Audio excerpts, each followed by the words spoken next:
Hello, twisted humans. Do you find yourself wanting to know more about the latest murder, conspiracy, cult, or haunting? Then this is the podcast for you. I'm Alecia. And I'm Sierra, and this is Twisted and Uncorked.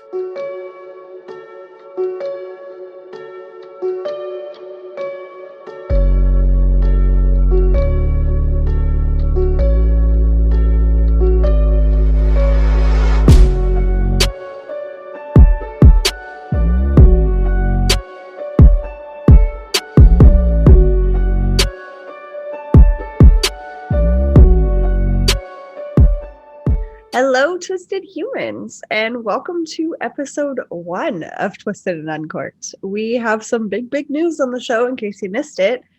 Go back one episode and listen to a few updates. But in the meantime, we have some exciting news about our new Twisted and Uncorked co-host. I think that she is going to be an amazing fit, and I'm so excited to have her as my partner in crime. And this beautiful face right there, right over there. Hi, Sierra! Hello! I'm so excited to be here. Yes! So I know I said episode 1, and that may be confusing for some of you guys, but we are the new and improved Twisted and Uncorked, and I wanted a fresh start with my new co-host. So we are keeping our promises, though. We do have a big high-profile serial killer for you. We are women of our words. Does that make sense? Yes, it does. And we are doing Ted Bundy today. Look at my shirt. I was going to say, prepared. She's got it. She's got the Volkswagen Beetle shirt. I'm insanely jealous. So one day when Sierra and I get to hang out, she is going to take me to the crime museum so I can also have a Ted Bundy t-shirt. Yes. It's needed. It is, and it's so cute. So this is going to be part 1 of 3 because, as we all know, he has many victims, and we will always be a victim-centric. What is that the word I'm looking for? Victim-sensitive. We want to give you the information. Yes, so we've got as much information about the victims as we could find, as well as just all of the other crazy Ted Bundy information. So yeah, we're gonna keep it short and sweet for housekeeping this week because, want to get to the I was gonna say meat and potatoes of the episode, and then I grossed myself out. Yep. The dirty deets. There you go. That's better. That's better than what I just said. And yeah, I'm super excited to have Sierra here, and I think she's gonna kill it. So I'm going to start us off. We got 3 parts here, and she's going to take over for part 2. So, yes. And because we love our listeners so much, and you have been so patient with this transition, we are going to release part 2 on Friday. So yeah, you don't have to wait too long. Just a couple days. So just a couple. Because I'm sure, like us, many of you feel that Ted Bundy is your favorite serial killer. Favorite is such the wrong word, but how else can you explain it? It's been a little bit of an inside joke while we've been getting this ready the last few days. And it's like, we need to find a better word than that, but you know what we mean. We have 2 new countries to add to the country club, which is kind of cool. I gave Sierra a little lowdown about the 40 some odd countries we've had listen to our show at one point or another. If you're still here, thank you so much. If you're not, that's fine too. We'll find your way back. We'll get you again. Yes, we will. So we've got Saudi Arabia, which is super cool. Hi. And then a country in Africa called Mozambique, which we're actually trending in as number 6. So that's kind of cool. That's really cool. So thank you guys so much for listening. And as usual, if you like the show, please rate, review, and subscribe. It is the best way to help other people find us, and it means a lot. We will handpick some of our favorite reviews every week and read them on the show because we couldn't do it without you. One that I think is going to make you laugh is actually somebody that I used to work with, Sierra, so at the haunted spaghetti factory. Oh wow.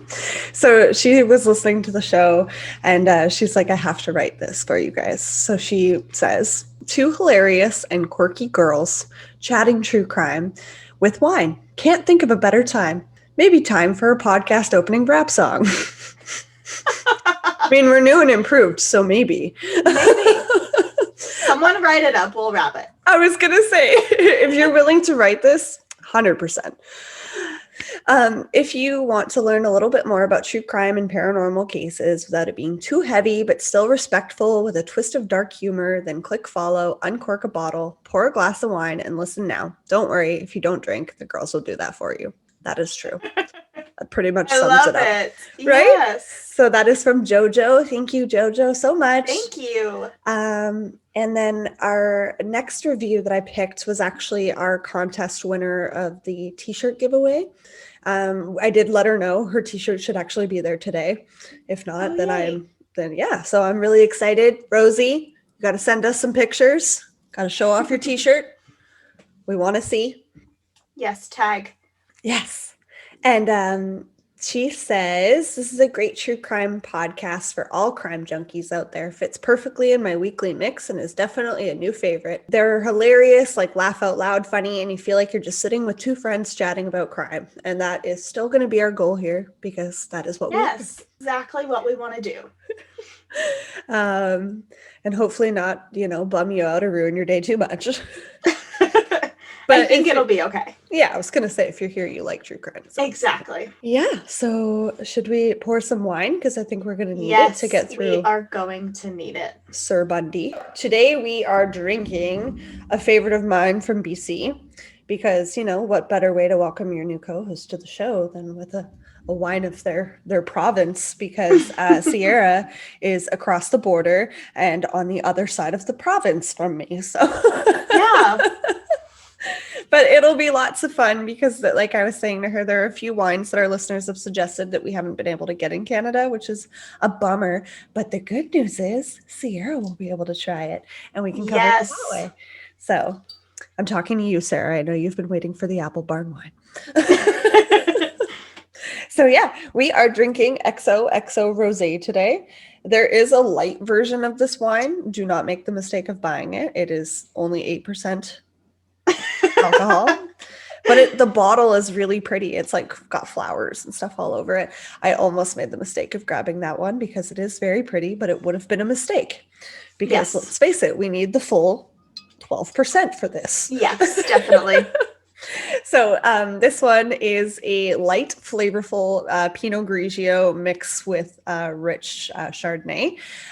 It's a delicate rose pink petal color, and it's got aromas of fresh berries, subtle floral notes, and it is a medium dry, light-bodied, refreshing flavor. And it's something that's easy to drink, and it's got a little hint of spice in it. So that sounds delicious. It's pretty good. It's easy to drink for sure. So I'm going to do that now. And I think Sierra should do the same. And I do have a fun wine fact for you guys. That is something that we both decided we wanted to keep going because, let's face it, wine needs to be fun. And we need a little palate cleanser at the start of the show to ease us in. So my fun fact for you is bubbles in wine have been observed since ancient Greece and were attributed to the phases of the moon or to evil spirits. Wow. Okay. Wow. Do you have any bubbles in your wine? Yep. A little bit, right? So there's some evil spirits in there? That's what you're... Okay. Good to know. What? Why? That's what it says. I don't know. Ask the ancient Greece people. That sounds awful. My bubbles are going away. Did I drink the evil spirits? I think you did. Cheers to episode 1 and a super awesome new show with my good pal, Jess. I can't physically clink, so it feels weird, but we tried. Oh my gosh, it is so good. Thoughts, feelings, feeling ready? I'm feeling ready. Okay. So Ted Bundy.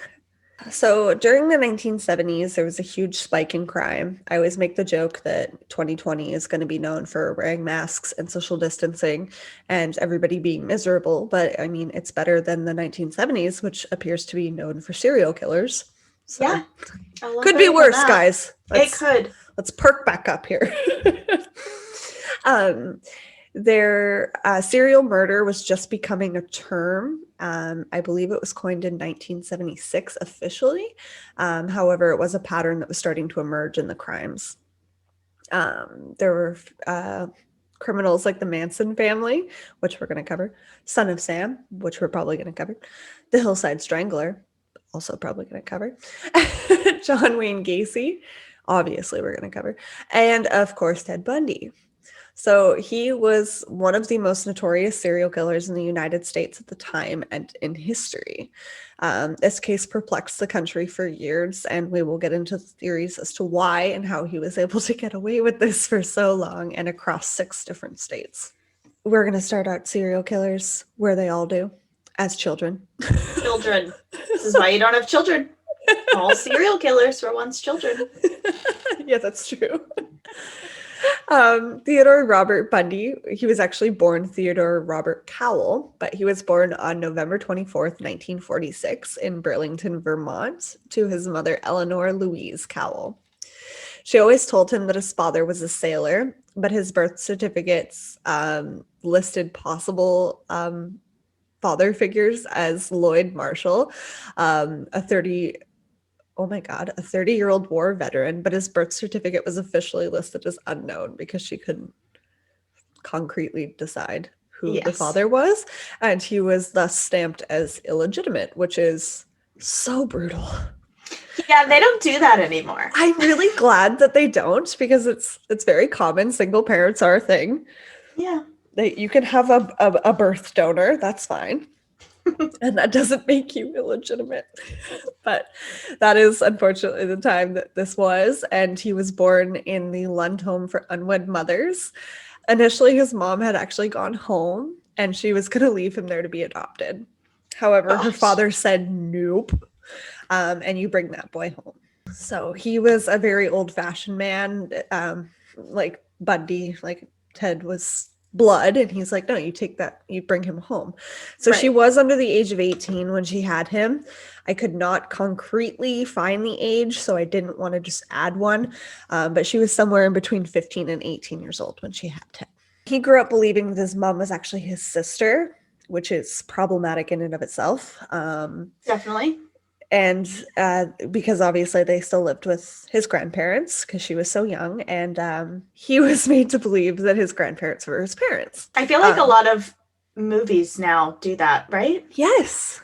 It's and so I strange. want to say that, maybe they had a little bit of influence from somewhere. From somewhere. Weird. I don't know where. But yes, definitely an interesting dynamic. He didn't find out the truth about this until he was in his early 20s. Wow. And I can imagine that kind of news would kind of shake your whole world, even though it's still your family. It's a different frame of mind. So I can understand that would have been a little bit of a for him. They moved to Tacoma, Washington as a family, and he was a relatively normal kid. Mind you, a lot of this information is his narrative about his childhood.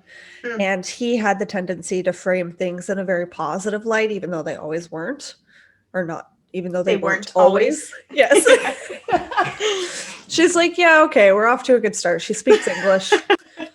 So, so he said that he went frog catching as a kid. He played football. They fished. There was a group of neighborhood kids that would kind of all hang out together, which is really sweet, but of a variety of ages. And he was also a Boy Scout and went to church with his family on Sundays. He does not have more than one family, though he was made to believe that he had more than one mom. So confusing. His grandfather / father had a violent history, and while there's no physical proof, there's much reason to believe that Ted was abused emotionally, physically, or both as a child. Yeah, I can see that. Which is tough. So he was teased a lot as a child and into his adolescence for a speech impediment. He did get professional help, though, and eventually grew out of it. One alarming thing about his childhood that I found in my research is that he liked to scare people, his words, And he would create these tiger stripes, which is a hunting technique where you essentially dig a hole in the ground and you stick sharp sticks in the hole, and then you bury it with brush so that if somebody were to step into it, they would inevitably get their leg or arm or whatever stuck. Yeah. Yeah, rough. How is that scaring people?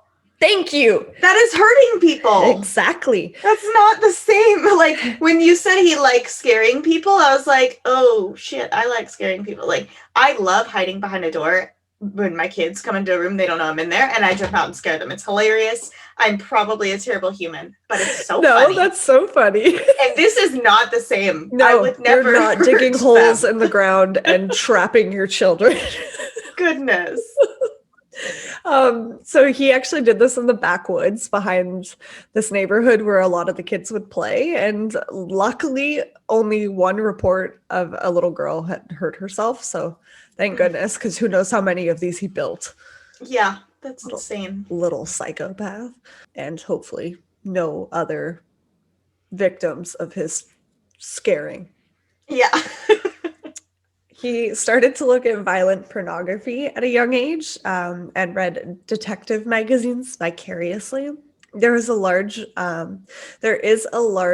body of law enforcement that believes he actually killed a neighborhood girl when he was a teenager, but that's never been officially proven. I'm only going to give you guys a little bit of information about her because one of us might want to cover her in the future.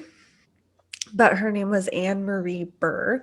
She was 8 years old and she went missing on August 31st from her locked home. And this was the same neighborhood that Ted Bundy grew up in Tacoma. She also was part of that group of neighborhood kids that hung out together. And it was reported that when Ted Bundy was out doing his paper route when he was 14 years old, that she would kind of like follow him around and just like want to hang out with him. Goodness. But that's never been officially proven. Right. But it's really, yeah, we won't get too much into it. I did read a whole thing about her, and I think we should cover it, even though it's possible that she was Ted Bundy's first victim, but very possible that it could have been just a coincidence. But we'll be doing some disappeared topics pretty soon. Yep. And that's exactly what happened. She's never been found. So it's crazy. I know. Because of this new fascination with violent pornography, he started to associate sex and violence together, which, as we know from our history, that's obviously problematic. So yes. He was very full of himself in high school. He always wanted to be number one. He wanted to be the smartest and the best at everything. He was somebody that was really hard to get close to as well, which is another very common trait of a psychopath. So, yeah. In addition to scaring people. Despite all of this, the people that knew him nothing in his past ever really indicated that he would be able to do something like what he did in the future. I would disagree based on what I researched just here. However, he blindsided everybody throughout all of his crimes. During his university and early adult years, he was described as articulate, handsome, clean-cut, well-mannered. These are some of the terms that people used to describe him, and I wrote in my notes, #pillar to killer. Pillar of the community is what they always say. Mm-hmm. He was also described as the type of guy that you would want your sister to marry. Again, I would disagree, but I bet you whoever first said that really regrets it now. I hope it was a guy. Yes. Because, like, if a woman's like, I'd like my sister to marry her. You know what I mean? It's like, but you don't want him? Right. Why don't you want to? What's so bad? What is that gut feeling? Listen to it. Yes. 100%. If you see something, say something. Listen to your gut. Yes. Weird people out. Keep yourself safe. That's my little safety spiel. It's perfect. It's great. It's what you got to do. He, like I said, throughout his life, he thought very highly of himself. He was striving to be something that, unfortunately, he wasn't. He wanted to be an attorney and was very driven to do so. He was a Republican, very into politics, and he loved to be the center of attention. So, as we see later in the story, he was very theatrical, and this is true to who he was. He did really like to be the center of attention. In 1966, he enrolled at the University of Washington and started his bachelor's degree in psychology. At this time, he started dating a woman named Diane Marjorie Jean Edwards. One of my sources for my notes was The Stranger Beside Me by Anne Rule. Great book. She's amazing. Gotta love her. And she's known as Stephanie Edwards, I think, in her book, just so you know. Oh, really? Yeah. That's the same person? Yeah. Wow. Okay. Yeah. So she, like his first official girlfriend, she made a lasting impact on him. She was beautiful and she came from a wealthy family, and he strove to be everything that she really needed and fit into this upper class world that he really wasn't a part of. And obviously he couldn't afford this upper class world either. And he started stealing things from TVs to small things like petty theft, just to pay for his way however he could. Right. In 1973, he applied to law school after finishing his undergrad in psychology, but he hadn't done as well as he had hoped, and he didn't get the grades that he needed to get into a good law school as a result. Because of this being like his whole goal, he was obviously pretty devastated. Yeah. He felt lost, he was miserable, and his relationship with Diane ended right around the same time. So just a rough time for Ted overall, and it seemed to fuel his hatred of women. And many professionals point to this being like a breaking moment for him, and when they believe his killing spree officially started. He went to night school at Puget Sound University and took law classes, and during this time he started volunteering at the crisis clinic, which is where he met Anne Rule, which is why her book is called The Stranger Beside Me, because he too had her fooled. It's crazy to think of a mass serial killer saving lives in emergency crisis situations. It is super weird. But apparently he was a natural at it, so I don't know. It's creepy. It's maybe unsettling. It was like his way to make his, maybe he was trying to trick himself into I'm not a bad person. Maybe, because this is right around that breaking point. He's like, no, I'm fine. Everything's fine. Yeah. Like many of us do, but we don't kill people, so. Exactly. I don't know. I'm just getting to know Sierra. I mean, maybe. Him and Anne became fast friends, and she always admired how good he was at talking to people, like we said. Throughout her book, towards the end, she talks about the internal struggle that she felt while he was in prison. She still found herself struggling to believe him or not, because she was so involved in the police world with her research and everything like that for her career. So she's hearing one thing and seeing another. So I can only imagine that would tear you apart, especially when you care about somebody. So she actually visited him in prison quite a bit and donated to his commissary and things like that. So it was really tough. And she actually released her book while he was on death row. So he obviously knew that it was released, assuming he's a narcissist and it was about him. Oh, yeah. So he was following it all. Oh, for sure. He met Elizabeth Klepfer at a bar in 1969, and they quickly fell in love. They built this little family together. Liz, as she preferred to be known, had a 3-year-old daughter from a previous relationship that she had been raising on her own. She worked as a secretary at the campus office, and Ted would go to school, and they had this little routine together. He always agonized over the possibility of losing her, and she him, and it seemed very unhealthy. I got to read her book, The Phantom Prince, My Life with Ted Bundy. Would highly recommend it if anybody gets the chance to read it. They did actually stop publishing it, so I want to say they stopped publishing it in the mid-90s, so it might be on the pricier side to find an actual copy of it. I'm not sure. I was able to find a PDF version, which I lent to Caitlin, funny enough, and then her cat peed on it. So glad I got to read it before that. Any of our listeners that own cats know that there's no going back from that. Yeah. So I was like, that's fine. I'll print another one. But I would definitely recommend it if you guys can find it. It's really good. They actually almost got married at one point, and at several points in their relationship, actually. They often talked about it, and they were together for approximately 5 years. Some of the dates which align with his gruesome crimes. Ugh. Ugh. And again, in her book, because I say that, I'm going to mention it throughout my notes here, but just like her internal struggle as well. Like, it's just incredible to me how he had people so fooled. Yeah. And just an FYI as well, in Anne Rule's book, Liz is known as Meg Anders. So they had Anne Rule had released her book prior, and I think it was her way of protecting their identities, but then Liz came out and wrote her own book anyway. So right, just as an FYI, if anybody's reading it and it's like, no, that's not her name. Yeah, there's a reason. Yes. Ted Bundy's first officially proven attack, was on January 8th, 1974. He assaulted 18-year-old Karen Sparks, who was a student at the University of Washington. He broke into her apartment in the middle of the night. He sexually assaulted her and he beat her savagely. During this time, Ted Bundy said he blacked out and he killed. That's how he described it.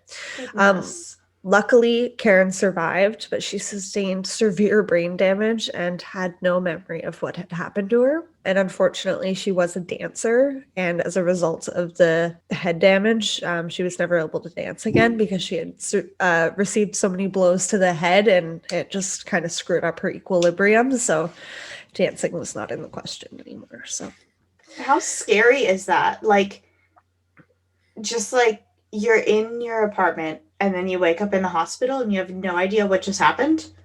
Yeah. Like, oh my gosh. Yeah. And we will get to some of his victims in part 3 that have a similar story. So it's insane. And I mean, yes, she's lucky to survive, but when you lose your dream, it's like, at what cost, right? Yeah, exactly. My heart goes out to her for sure. And I couldn't find a picture of Karen Sparks, so you guys won't see that on our website blog or on our posts, just so you know. I didn't forget about her. I just couldn't find a picture. Linda Ann Healy was his first confirmed murder, just 1 month later, on February 1st, 1974. She was beautiful, tall, slender. She had chestnut hair and clear blue eyes. She had grown up in a sheltered middle-class family home. She was 21 years old, a student at the University of Washington as well, and she had specifically been studying psychology on how to care for handicapped youngsters. Oh my gosh. So she's a goddamn angel, is what seriously, she is. She's a saint. And I don't know about you, but I always wonder where people could have gone. Like, right. When you learn about victims, you always think about like what they could have done or accomplished, or just, yeah. So she's a saint. That's what I'm sticking with. She also ran a weather and ski report radio show before her classes each day. She had 5 other roommates in the home that she shared in the university district, and one of her roommates reported that she had come home around 11:30 p.m. on January 31st. They had chatted for a little bit before Linda went to bed around midnight. At 5:30 a.m. that next morning on February 1st, one of her roommates was woken up by Linda's alarm clock. When she went into her room, there's no sign of her. Ted Bundy had broken into her apartment, beat her, and abducted her in the middle of the night. Oh my gosh. Yeah. When she didn't show up to work either on February 1st, people immediately started to worry, as she was the type of person that you could rely on, and this wasn't like her to just not show up. Mm-hmm. She also didn't show up for classes that day or family dinner that she had planned with her parents. When police investigated her room, it was neat and there was no evidence of foul play until they stripped back the bedding and they found a blood stain around the head and neck area on the mattress. And they also found a blood-soaked nightgown in the closet, which investigators believe she went to bed in, and that he had likely changed her. Right. And took her to God knows where. Linda's room was the basement room of the house, and during the investigation, they noticed that the back basement door was unlocked, and they never left it unlocked. On February 4th, police got a call from a male voice saying, "Listen and listen carefully. The person that attacked the girl on the 8th of last month, Karen Sparks, and the person that took Linda Healy are one and the same. He was outside both houses. He was seen. The man hung up before the police could get any more information. And obviously, investigators believe now that that was Ted Bundy. Really? That's so interesting. No, and this is the only time that it was reported that he did this. Yeah, I didn't think he'd be the kind of person that was telling on himself. Then again, he is a very self-centered person. He probably was like, hey, just so you know, I did both. Okay, it was, Yeah, I would like credit where credit is due. Okay, right? Yeah. What a dick. He definitely pulled a weepy voiced killer. Yeah. There. I was trying to think of somebody that always taunted the police, and there's definitely a few, but that was one that just came to mind. The next victim we're going to talk about is Donna Manson. She was an intelligent girl at Evergreen College, which is in the same kind of university district as the University of Washington. She was 19 years old. Her father was a music teacher. She shared that same love of music. On March 12th, 1974, she was planning to attend and participate in a jazz concert on the campus.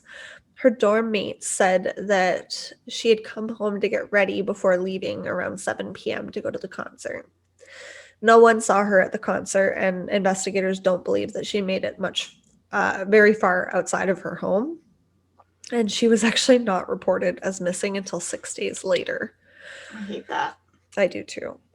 Her lifestyle was very flippant. She would do things at a moment's notice. She would go on adventures. She would hitchhike. And it wasn't out of the ordinary for her dorm mates to not see her for a few days, which is why she wasn't reported as missing. Right. Ted Bundy officially confessed to her murder later on. You know, if there's one great thing about the cell phone being attached to your hand at all times, it's that even when you're a very flippant person and you like to go hiking, you're gonna have your phone. Yeah, and you're gonna be like, hey guys, I'm doing this, look at me, I'm living my best life. Right. So basically, cell phones are great is what Sierra is saying. They are a life-saving tool, and for the most part you can track them, so yeah, that's good too. Susan Rancourt, she was a freshman at Central Washington State College in Ellensburg, a town with a zest of the Old West, is what I read. She was close to her family, and she was one of 6 children, which is bananas to me, and Sierra can relate to that. She has many siblings. I have one, and that's overwhelming to me. There was one difference from Susan and the other missing women up to this point, is that she was blonde. She worked 2 jobs to save for her tuition. She was athletic. She had a good head on her shoulders. I read in a lot of places that she was also really close with her dad, which is really cute. Mm-hmm. On April 17th, she took a load of laundry to the washroom on campus, which is like literally not a washroom, but like a washing room. Right, like a laundry room. That's how it was described, and I thought that was strange, so I just thought I would clarify. Yeah. Before she went to an advisor meeting, and then she was going to go meet a friend for a movie afterwards. The meeting that she attended was supposed to end around 9 p.m., but no one saw Susan after that. Her friend waited outside of the movie theater for as long as they could before eventually leaving. And one of the biggest alarm bells was that she never returned to the washroom for her clothing. Another girl on campus on April 12th, a few days prior, had talked to a handsome man with his arm in a sling that kept dropping books. He asked for her help carrying them to his car. When she reached the Volkswagen Bug, she noticed that the passenger seat was missing, and she got spooked. She put the books on top of the car and ran. Listen to your gut. I'm so glad she listened to her gut, but also I feel like a passenger seat being missing is not something that would spook me. Really? Yeah, it's just like... Not even like having the true crime brain that you do? No, if anything, I feel like that would be less true crimey. Like, he's just going to put me on the ground? That's weird. That's weird. I would think that someone who was going to take someone would put them in the seat. I don't know. Yeah. To me, a missing passenger seat means that guy has a turbo in his car. So... So it's going to be fun to ride in as much. Okay, so Sierra's gone, guys. Sorry to break it to you. And you also have to think too that how many of his victims actually got a close look at his car like this woman did. So right, they might have not had that initial like, that's weird. Or, ooh, that's cool and I want to get in. You weirdo. Well, I'm pretty sure back then turbos didn't really go in cars often, so it was probably weird for her. Yeah, that's true. Now it would be normal. Now you can have no passenger seat, guys. It's acceptable. Another girl had a similar interaction on campus as well a few days prior, when he had asked her to help him start his car while he fiddled with something under the hood, as his car wasn't starting. So she made up an excuse after a little while of sitting in the car, and she started to feel uneasy, and just left. Good. I'm so glad she did. Yes. That little tidbit reminded me of a listener story that we had done in the previous Twisted and Uncorked, of a woman that was stranded with her kids and had called for like a BCAA style thing, which is like roadside assistance. Right. And the person that, like, somebody showed up relatively quickly and fiddling under the hood and doing all of that kind of stuff. And he just kept, like, he was very pushy and like kept wanting to show her things like under the hood. And she's like, no, I'm good in the car. Like, thanks. Yeah. And she had her kids in the back seat. And then all of a sudden he like panicked and left. And another truck pulled in, which was actually the roadside assistance guy. Gosh. And he had found a pair of rusty surgical scissors on the hood of the car, like on the, like where he was working. So I think she thinks that he was like planning to kill her. It sounds like it. Jeez. So, when I read that, I was like, ooh, flashback, because I think that was like one of the scariest listener stories I'd ever read. Yeah, that is awful. Yeah. So listen to your gut. Again, we're going to keep pushing that. Yes. Roberta Kathleen, better known as Kathy, that's how she preferred to go, Parks. She was 20 years old. She was a university student in Oregon, so a state over. She'd was frequently homesick as her family was back home in California, and she had a fight on her father on the evening of May 4th, 1974. She received a call from her sister on May 6th saying that he had had a severe heart attack, and her, being the sweet person that she was, immediately believed that her fight with him had caused this. Right. After an update later that same evening that he was going to be okay, Kathy agreed to meet up with a few of her friends for coffee at 11 p.m. at a campus dorm lounge, which, side note, who's drinking coffee at 11 p.m., but you do you. She promised her roommates that she would be back within an hour or so, and so that she would be back home for any more updates that came about her father. Initially, this was not flagged as a disappearance, as Kathy was prone to mood swings, and there was no reports of strange, handsome men with a Volkswagen Bug on that campus, so there was no alarm bells initially raised, which, I mean, she was worried about her dad, so in my opinion, that should have been, but what do I know? I'm just a true crime podcaster. On May 31st, I also read June 1st, so somewhere in that window, Brenda Ball had gone to a local tavern around 2 p.m. She was never seen again, but no one in the tavern saw anything strange. She did make it there, but nobody saw her after that. She was a very free spirit like Donna Manson, but her roommates thought it was strange when they didn't hear from her after 19 days. Are you kidding? Yes. Okay, I'm feeling better and better about the cell phone every story we read. Yeah, right? It makes sense. Mm-hmm. Like 19 days? Like, okay, 2, 3, 4, still kind of weird. 19? Like what? Jeez Louise. Jeez Louise. I can't deal. Yeah, and then they reported her as missing after 19 days. I'm not blaming her roommates, but I'm blaming her roommates a little bit. These women went missing within a period of 6 months. Hitchhiking numbers drastically dropped, and I wrote in my notes, fucking good. Like, yeah, about time. My mom, when I was telling her about a previous case that I had covered that involved hitchhiking, and then my mom just casually dropped that she used to hitchhike all the time, and I was like, what? I am only 27 years old, but there were times I vividly remember as a child when I would see no hitchhiking signs, like the sign that has a circle through or this way, like but with a circle through it. Yeah.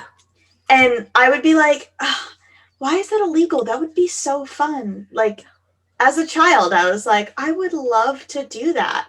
Like, what the fuck was wrong with me? I don't Sierra's understand. childhood aspirations were to hitchhike, guys. Okay, are we? Yeah, that was my dream. Well, because I love you, I'm really glad that your dreams didn't come true. Yeah. Me too, honestly. Oh my God, no. Do not hitchhike, guys. God. Take a taxi. It's not worth it. I mean, some taxi drivers are creepy, but at least there's badge numbers you can check. Yeah, or an Uber. Uber's helpful. Or an Lyft, Uber. You know, all the things. Just not strangers on a dark highway. Yeah, no. Let's not go that route. Women, obviously, as a result, were a lot more cautious. Because this happened across different jurisdictions, the investigators involved never initially believed that it was one person committing these crimes. Like I said at the beginning of the story, serial murders were becoming a trend, but weren't something that a police investigator would have immediately jumped to. It was an easy time to take advantage of this hole in law enforcement because they never shared information across jurisdictions either, and thus didn't realize how many women were actually going missing. Because, I mean, we've improved, but not that much. Not that much. I mean, a little. Yeah, a little. They talk to each other now, and Ted Bundy's case is a huge part of that, but Sierra will get to that in part 2. June 10th, 1974, Georgianne Hawkins went missing from Seattle, Washington. Seattle, Washington University. Ooh. No doubt that Seattle is in Washington, Alecia. This was very close to where Linda Ann Healy went missing. Georgianne was raised in Tacoma. She was close to their parents and her 2 sisters. She was a cheerleader and an honor roll student. She was walking home from her boyfriend's house a few homes away in the University District when she went missing. That walk should have taken her no more than a couple of minutes. Her friends knew that she would not have gone anywhere else as she was on her way home to cram for a Spanish final that she had the next day.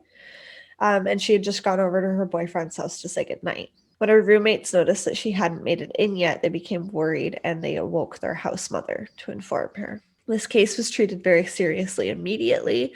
Reports say that a man carrying crutches and a book bag had been seen in the area on campus talking to Georgianne earlier that day, as well as several other women. Which is like gross. Like he targeted her. Yeah, and he's such a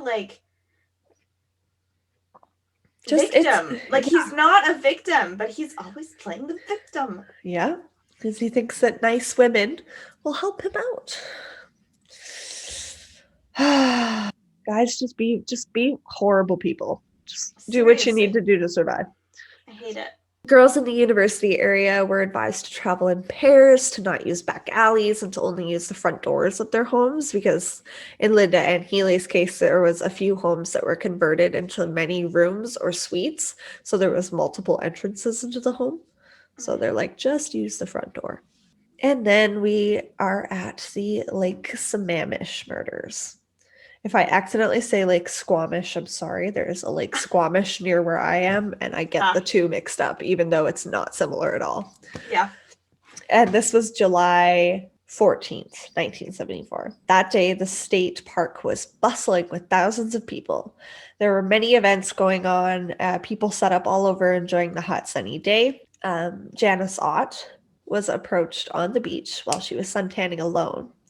She was a married 23-year-old woman. She was a probation caseworker for the King County Youth Services. She was tiny, just passing 5 feet and 100 pounds. Her hair was also blonde. Ted sat and talked with Janice for a little while before she agreed to go with the handsome man and help him before heading home herself. She was never seen again, but her bike was later found abandoned in the parking lot. And this part really breaks my heart. So her husband and her were living long distance for a short period of time while he was working. And he always told her to be safe, and they talked daily. And they wrote each other letters all the time, which is really cute. So she had written him a letter that he received. And like, obviously they're in love, and waiting for those letters must have been painful. So she said at this rate, somebody could expire waiting for your response, which is like haunting. Yeah. And then that same evening, he fell asleep waiting for her to call him that night. And her husband reported that he had heard her voice saying, "Jim, Jim, come help me." Oh, gosh. I know, it hits you in the feels. It does. Yeah, that one hurt me. That same day, Denise Naslund, about 4 hours later, also had an interaction with Ted. 4 hours? Like, yeah, within 4. How ballsy is that? I know. Oh. And this is just it. This is like, he's so cocky. He's kidnapped 5 women up to this point, or 7 women up to this point, and he's like, no, it's fine. Nobody's gonna catch me. I'm gonna go for 2. Like, Denise Naslund was 18 years old. She was studying to be a computer programmer. Go her. That's cool. She was on the beach. 74? Right? What? Atta girl. That's amazing. I love it. She was on the beach with some of her friends, and she had gotten up to use the washroom a few meters away.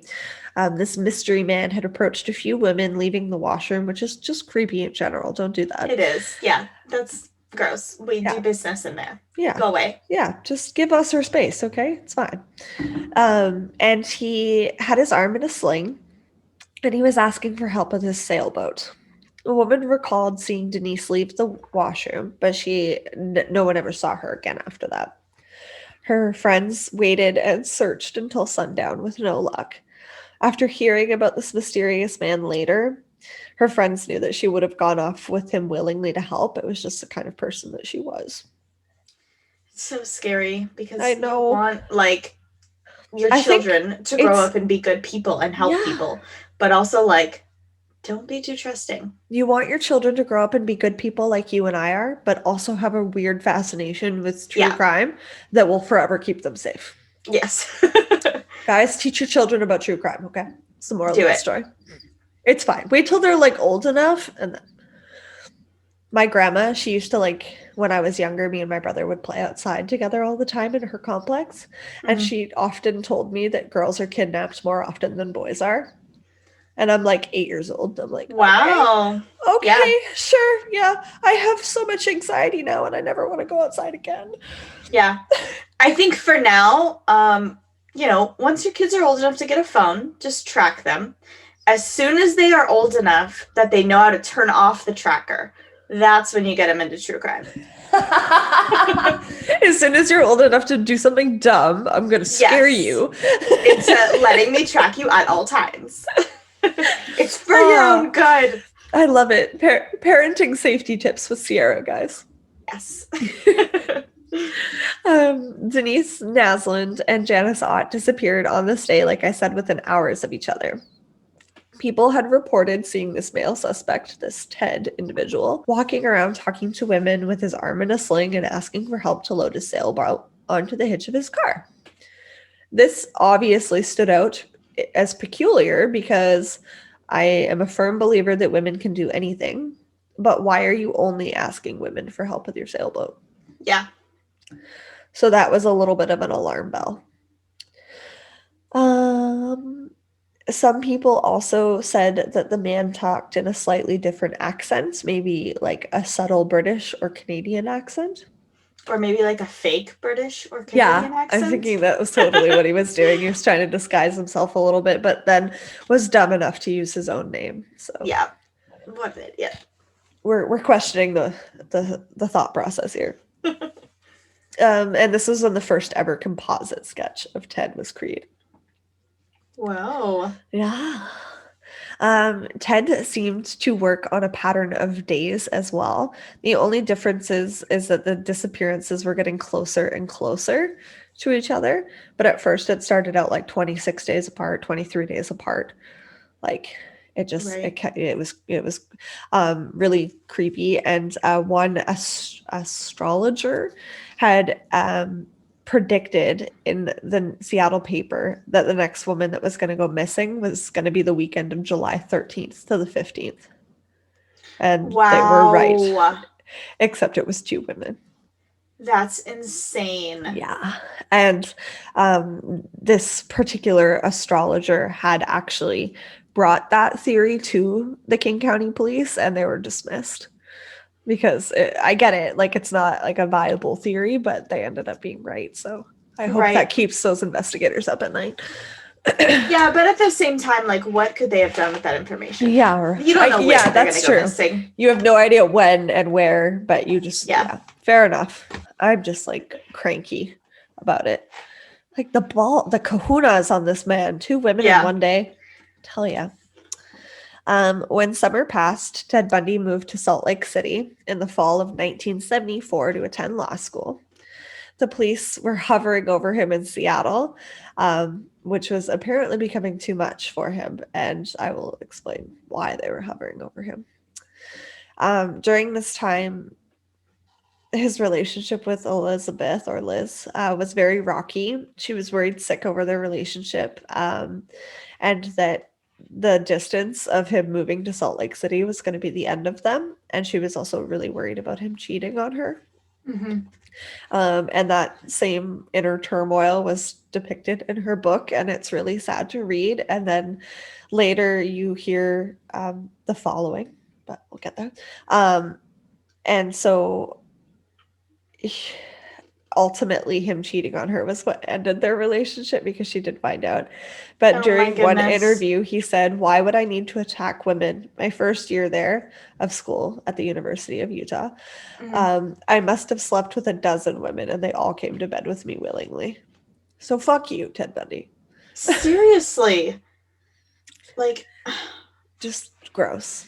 You were raising someone else's daughter. Yeah. Be more respectable as a human being. To women and to other humans. Yeah. Rude. So, and there was so much love there between the two of them. She did try to make the long distance work.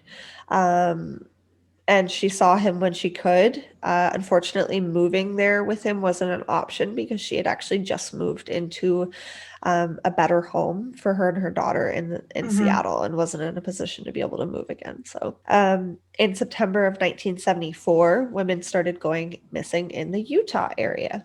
So strange how that pattern seemed to follow him. That is so weird. So weird. And that is where we are going to end part 1. The end. The end of But it's only the beginning. Yeah, it's really it's a little tip of the iceberg for you guys.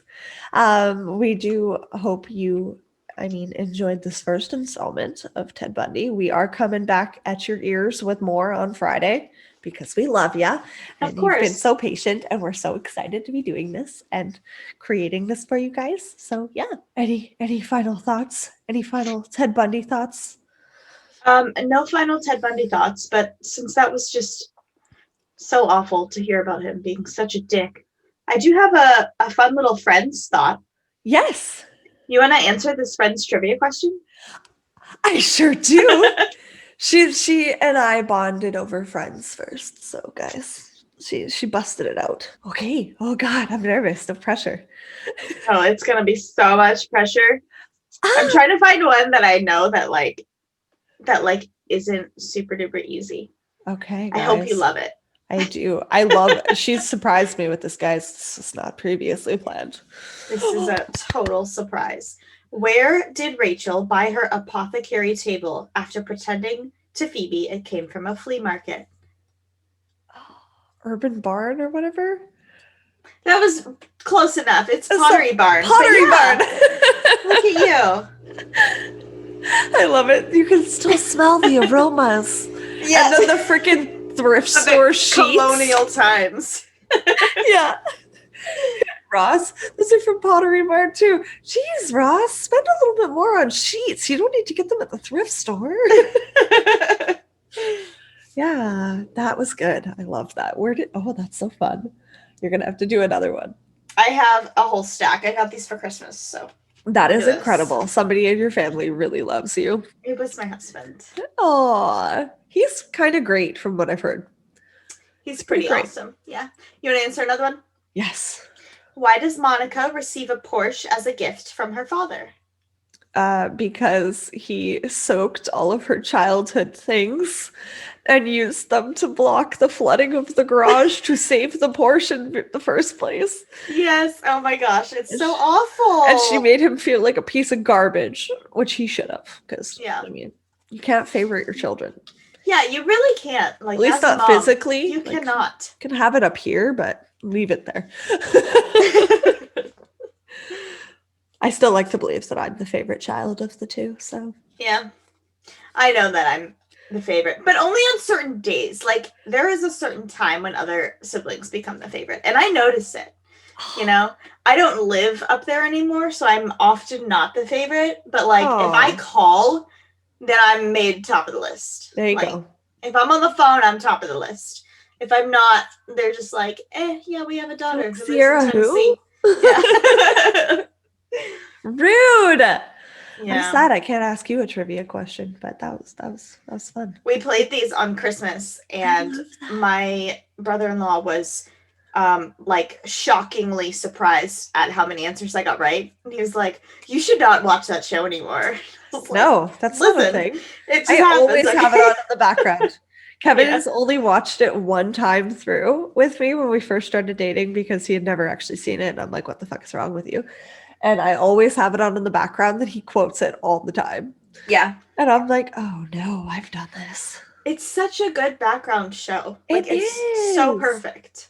Especially after you've seen it all the way through. Then you're like, oh, I don't know what's going to happen. I don't have to pay attention. Yeah. And it's just like, it's like warm and fuzzy comfort feelings. It's like your friends are there with you and it's everything. Yes. Fine. It's amazing. I'm glad it's not just me. I have friends Cards Against Humanity. Oh, do you? That's amazing. I want to play it with you one day. I'll say. I only play Cards Against Humanity with like my husband and his friends. But yeah, my husband doesn't like Friends, so playing Cards Against Humanity with him, Friends version, he would not enjoy. What? Yeah. It's so funny though, because like him and his brother was staying here for a little while around Christmas time, and I was watching Friends and they came in, they're like, why does everybody love this? It's not even funny. And I was like, well, I like it, and I just left it on, and I swear to you, not 5 minutes later they were both laughing, and I was like, hey, I thought this wasn't even funny, like right? What are you laughing at? Yeah, what's so funny? Get out of here with your poo-pooiness of my favorite. You said that's your favorite show? I don't know. I have a Gilmore Girls tattoo, so. That is true. Gilmore Girls is pretty great. Yeah. That's like me and my mom's relationship, I picture. What I wanted to be like when I was a kid, my dreams were to hitchhike and be a single mom at the age of 16. So I did not achieve either dreams, but I guess it's okay. Am I a monster if I say I'm really happy you didn't achieve either of those dreams? No, not at all. Here, I'm glad. Hi, guys. She was shooting her shot. Yeah. You know, whatever. I love you. That is great. No, please don't hitchhike. I mean, you could have another child now, and that's fine. You're not 16, so. Yeah. No. Not that it's not okay to have kids at 16. It's just not ideal. My daughter was born when I was 18, turning 19. Could not. But I also had a military career at that time, so I was like, I was good. I was You're stable. living the boss ass bitch life. Yeah. I still think you're like the coolest person I know for dropping that little casual tidbit of I was in the military. She like said it so casually several times, and I was like, I feel like I need to. You have no idea how casual it is. Like when people thank me for my service, I'm like, if you knew what we really did, you would not be thanking me. Like no, everybody it was a part. No matter nothing. All the cog. You were a part of it. Did you learn how to shoot a gun? I did. My job in the military was military police, so I learned how to shot many guns. You learned how to shot many guns. Yes. Alcohol, you know. Alcohol. She is officially I will not be shotting any guns at the moment. Yeah, please don't shoot any guns. It is not recommended that you shoot guns and drink alcohol. We would just like to point that out there. You're not endorsing this at all. No, never. That is so cool, though. And that's not sarcastic. Don't do it. Don't do it, guys. It's not, safety first. Mm-hmm. If we've learned anything in the show, it's that Sierra is a boss-ass bitch with questionable childhood goals. to freak people out and keep yourself safe and to listen to your gut. And that cell phones are great. Today's wrap up. Yep. And that we're both gigantic Friends nerds. Yes. So I have had so much fun for our first episode. I think this is going to be a great little mashup. I agree. Sierra is going to come at your ears for part 2 on Friday. So in the meantime, if you like what you heard today, again, please rate, review, and subscribe.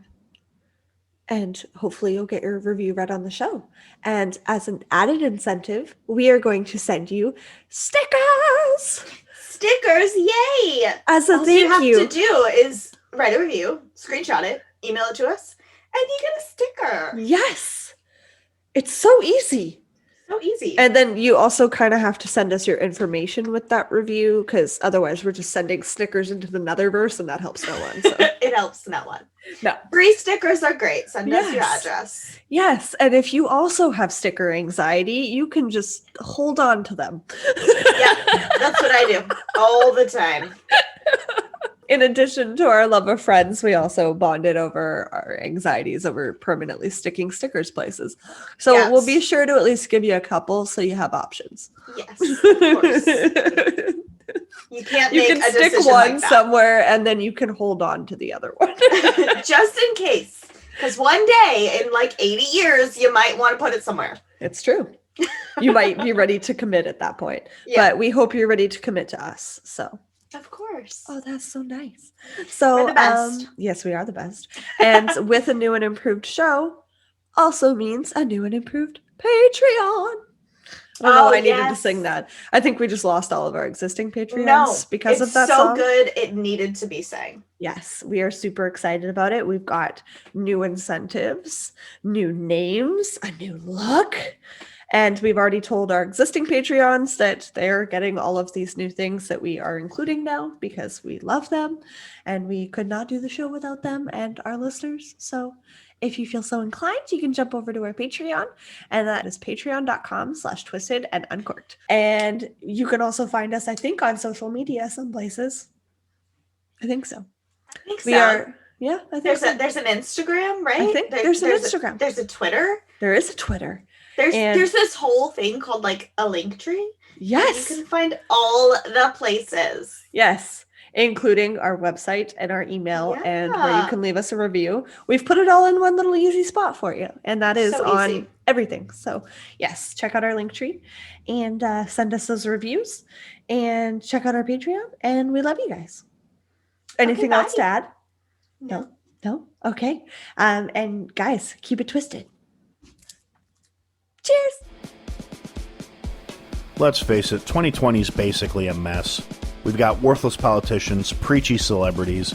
We've got people in the stores being inconsiderate and rude. We've got the cancel culture waiting to tell every single one of us how wrong we are. There's keyboard activists that think their memes are going to change the world. We've got science deniers. We've got every flavor of idiot and moron you can imagine. The media bias influencing everything. Political correctness is choking the life and the fun out of everything. We deal with everything from soccer moms to lousy drivers. And then you've got me over here waiting to talk about all of it. The only thing we're not thinking about is your feelings. I had to say it, the podcast. New episodes on Tuesdays and Fridays.